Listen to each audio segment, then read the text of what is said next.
కల్కి సినిమాకు సరిగ్గా ప్రమోషన్స్ చేయలేదు. అలా అని హాలిడేస్లో రిలీజ్ చేయలేదు. మిడ్ వీక్లో గురువారం రోజు రిలీజ్ చేశారు. పైగా T20 India versus England semifinal match ఉంది. మరోవైపు వర్షం. అయితే ఏంటి? అక్కడుంది ప్రభాస్. ఆయన సినిమా రిలీజ్ అవుతుందంటేనే ఒక పండుగ.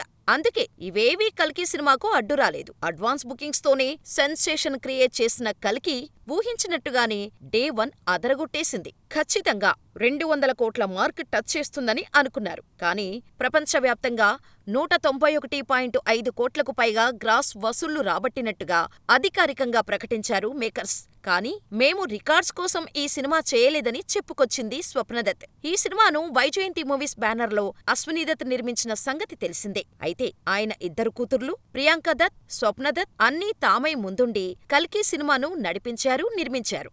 సినిమా ప్రమోషన్లలో కూడా వీరిద్దరూ పాల్గొన్నారు. అయితే కొందరు వాళ్లను కల్కి కలెక్షన్స్, రికార్డ్స్ గురించి అడుగుతున్నారట. అందుకే స్వప్నదత్ సోషల్ మీడియాలో ఓ పోస్ట్ పెట్టింది.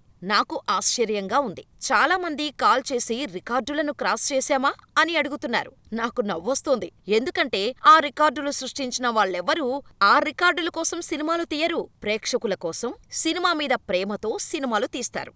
మేము కూడా అలాగే తీశాం అని పోస్ట్ చేసింది. ఏదేమైనా కల్కి సినిమా అదిరిందని అంటున్నారు ఆడియన్స్.